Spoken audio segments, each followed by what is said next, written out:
A big night for you on Saturday night, because the three lads here that sat by side you, as I'd say, your babies, because you've trained them as amateurs, and now you're taking them through for the first time. You're taking three lads into the pro game. Yeah, it's exciting. They've all done well with the tickets. Obviously, it's local for them. You're right; they are all my babies, if you like. Kyle came a bit later, but this guy, I think the first time I met this guy, he was about 10 years old. I've been trying to get rid of him for about 10 years. He's still here, he keeps coming back. So I'm quite looking forward to it. It'll be a good night to see them all make their debuts and see how they perform. Because you're all local to that area, aren't you? I mean, you're Lee, Astley, you Wigan. So, and we've got two other lads on there, because this is the night of the debutants, because there's you three and another kid who's a Wigan boy in Casey Connolly, that's making his pro debut as well. And I think we've got Ryan Moorcuff fighting for the first time at home. He's a Wigan boy as well. What's his name? James Moorcuff. So it should be a cracking night, and a buzz down there, because you know, normally we have one or two debutants on there, but not four all on the same night, so I think there's going to be some noise there. Yeah, and like you say, 5 local lads, so hopefully there'll be a big crowd and make some noise for everyone, hopefully. And I know, because we're so close to the date, we actually have opponents as well. We do. And you've got, on the end, Adam, you've got Mr. Reliable, Christian Light. 275th fight it's going to be. And you know, that's the fight you need when you first starting off. He's if you don't have him inside your first 4 or 5 fights, then it's probably not worth fighting Christian. But over 4 rounds, he can give you trouble. Yeah, we all know Christian. Christian's everyone knows Christian, don't they? So Christian's a perfect start for Adam. Well, that's like, we should introduce everyone. Yeah. We'll start with Adam, because I know you a little bit. I've filmed you a few times. But if you want to introduce Adam Ridge and one of you. Well, alright Adam, how old are you and how long have you been boxing? I'm 21, been boxing 10, 11 years now. Yeah, how many fights did you have as an amateur? Just over 60 as an amateur.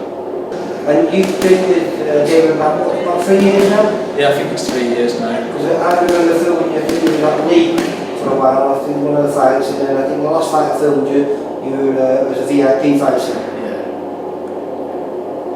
Yeah, he came over from Lee. He's only had a few fights with us because he had quite a few injuries, and he's also been a naughty boy. Likes to party, Adam, so tends to get distracted a bit. But I think what he needed was this. He needed this challenge. Since we've spoke to Steve and we've signed the contracts, and obviously now he's got his debut on Saturday, he's really knuckled down. So people might see the Adam Ridge of old, I think, on Saturday. This is intriguing as well, because like Andy Fleming said next year as well, I've filmed you quite a few times, mate, as well, and you've won the regional title on a few occasions. But you're both at the same weight, you're both maybe super flyweight, super lightweight, super lightweight, and you're in another edition, because I think over the last 8 months, some of the best fighters in the Northwest, amateur-wise, have all kicked over, and they're all at that weight. You know, we've got Danny Wright, I think he turned over just over a year ago. Ken Gardner, who's just turned, I think he had his pro debut, 2 months ago? Luke Evans. Luke Evans, I think 18 months of pro. Perry King's gone, Perry King. The interesting thing as well about that is that they've all boxed each other. So because they're all the same weight, you know what it's like in the amateurs, it's like a big circle and everyone goes around and boxes each other. So, you know, Adam's boxed Luke Evans, Ken Gardner, he's boxed Ken Gardner and Perry King. And Danny Wright.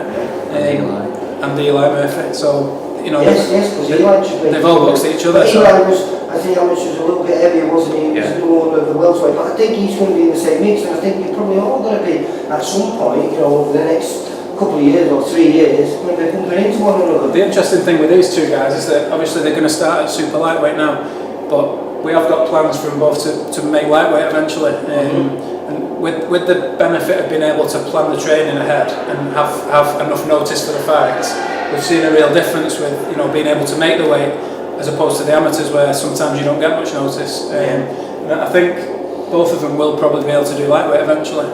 From what we've seen this time, anyway, they both got to 10 stone fairly comfortably, without really trying too much. So I think eventually you'll see them at lightweight. But for now, they need to make a start. They probably need to have 2 or 3 fights to settle into the pros, and then we can look at the weight after that. Well, and you've got Imar Rizal, hasn't you? Yeah, he has, yeah. Tough fight for the first one, I think. I've seen clips of him, I've seen him against Luke Evans, as you mentioned. He's just a come-forward fighter, isn't he? He's tough, he is tough. I think he's going to be his 138th fight, mate.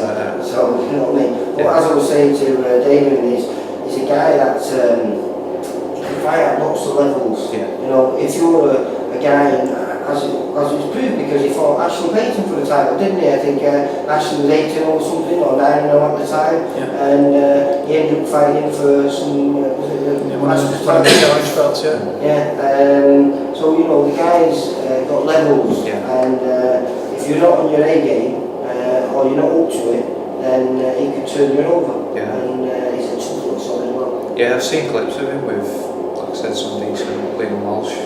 Fought Liam Walsh, fought last year before Ash. Been in with some good Johnny Case, Yeah. Johnny Case, 3 times, one of the VIPtv fighters. And So, yeah, I think up against it a bit. But the good thing with you two is you've been helping Ashadod get ready for his last few fights as well, hasn't you? yeah, we've worked with him quite a lot, haven't we? Sparring, especially not the last one, it was the one before, was it? And he is that style where he'll just keep coming, you can't get rid of him. And so we've had perfect preparation in that sense, because it's just, as you know yourself, you never have a minute with Masha. No, you don't. never. he did a few rounds with Tommy Coyle last week as well. Tommy's the same sort of guy. He's in your face. He's aggressive. So his sparring's been ideal. Well, it's a bit strange here because, like you say, normally everyone in the gym's a southpaw. There's just nobody before, and he's not. He's orthodox, and we've been trying to twist his arm to make him switch. Thought about it. I think we'll keep him as orthodox for now. But and then there's Kyle. You've got I think you've got Damiam, who 10 years ago beat the guy who coaches here in Nigel Travis. Yeah, so he told me before. He's been around a long time. Tough guy, big guy as well. You know, I think he's about 6'3", 6'2". You make it easy for me, this. I fought big guys before. I fought JK. I fought Yeah, Jake's doing well in the pro game, and I think he's 7-0 now. Yeah, something like that. I fought Colin twice. She fought loads of big lads. Well, I put some little clips together, didn't I? Yeah. And you know, I must admit this year when you picked up the Northwest middleweight senior elite title, didn't you? And looked really good doing it and beating, I think, was it young Reece Farner? No, it was Brian. Oh yeah, I missed the final, didn't it? It was the semi-final that I recorded. And yeah, I must admit, I thought it was the best I've seen you box, mate. It just seems to be a natural progression for you now to turn over. Yeah. Well, I've done everything this bar. I feel like I underachieved in the ABAs, but I won the Northwest. That was my main goal, just to win the Northwest, and then I picked up the Northern English title as well on the way. So it was a pretty decent season And for me. how many fights have you had as an amateur? 34, I think. Because you had quite a bit of success early on, because didn't you win the novice championships in your first few fights?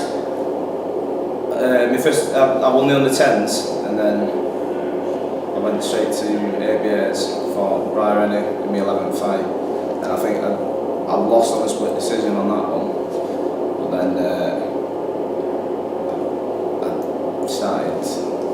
I went to the ABAs again and didn't do too well. No, but I mean, like I say, every guy you've met in there are all quality kids, and they've all kicked over now. Like I say, you know, Jack Cullen's doing really well. I think Jack's 7-0, Jake Hay 7-0. Yeah, I think it's just been like timing for me, just getting the experience, making the weight correctly, and getting everything else right, and then I feel like this year has been, last year was the best year I've had as an amateur. People don't realise about Kyle that he won the under-10s, so obviously like he won his first 10 fights. He won the under-10s, the national title, but from that point on, he boxed open class lads every fight. And the reason for that was because we couldn't get him any fights. Because he'd had 10 and knocked a few out, stopped a few and won that title, people didn't want to box, so it was like, well, we might as well have a go at the senior championships and see how we get on in that. So from that point on, he was literally boxing lads that had had 40, 50 bouts when he'd had like 15. And he was beating a lot of them. A little bit, losing those close decisions. Yeah, I think a lot of them was like really close. But it is what it is. But like you say, when you've won your first 10 fights and you picked up a little title, suddenly you think, oh, this is great, this, and then suddenly you're thrown into the deep end. You're fighting kids that are, like you say, 3, 4, 5 times more experienced than you, and when you're losing those fights, it does knock you a little bit, doesn't it? After I got the experience, I was fine. Like, I started turning them close losses to wins. So I think the one thing as well about Kyle that's going to suit the programme more is that he's comfortable up close, he likes to be on top of people, and he likes to let his shots go. We certainly saw his last amateur fight when he lost in the elite championships in the pre-quarter-finals. Basically, every time he got close and tried to work, the ref was breaking him and stopping him, and that style of fighting doesn't really suit him. Every time I look on Facebook, there's a picture of you lot sparring with someone. Let's say you sparring with Tommy Carl not long ago, because he's fighting with Southpaw in Tyrone McKenna, and you've been helping Jack Flatley get ready because he's fighting. I think Jack came down the other week. Give me a call so as well. Well, he's fighting Alex Hughes, who's I think he's a Southpaw, isn't he, Alex Hughes?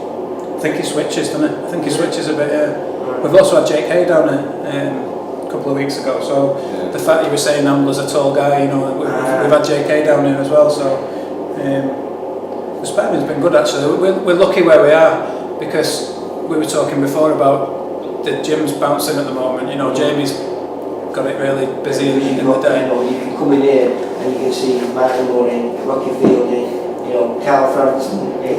It's ridiculous the amount of talent that's running through. Right, I get a lot of phone calls as well, and I think it's because of what's happening in the gym during the day, and I get a lot of phone calls off people that want sparring, and like you said, we have a lot of southpaws, so anyone that wants southpaw sparring, we're the first phone call, and it's been great for these guys, because even though they're making their debuts on Saturday, they've been exposed to professional boxing for a long time now. He's done endless rounds with Mashadod. It exposes you to that type of fighting, the infighting and the physical side of the professional game. So they're not turning over green to it all. They know what it's all about. They've had that experience. So that's one of the benefits we've got from being here where we are. It's night for you then, isn't it? It's cool. That's the best way to be. Third of the show are your fighters. Best way to be. That's the way we run it. And is it going to be 3-0? Of course. You don't even need to ask that, Lee. No. It's going to be 3-0, 3 good performances, 2 reasonably tough fights, and Mr. Reliable. If we get 3 good performances, 3 good points wins, well, that's the thing. No injuries. It's about the performance, Adam, isn't it? It's Reliable. The guy is almost unstoppable.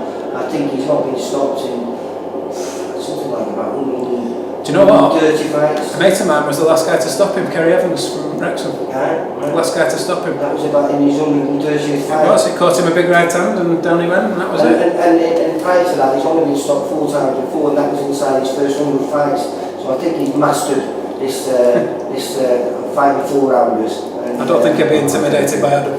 No, but like I say, he's one of those, if you can look good against him, look sweet, and not let him mess you around, then that's bodes good signs for the future, doesn't it? Yeah, I want to say one thing before we finish if I can. So these guys, the support that people have shown these guys for this debut has been amazing. Like the amount of tickets that they've shifted is good for a debut. So anyone that's watching that's coming on Saturday, thank you for your support. The lads do appreciate it because we've not actually mentioned where it is. It's at Robin Park. It's at Robin Park, and I say it's a cracking venue. A venue with a little bit of history there. I think Jamie picked up his European title there. So for VIP fighters, it's a good place to go, and good luck for the 14th this Saturday, and hopefully I'll be chatting to you all with the first wins behind your name. Definitely, yeah.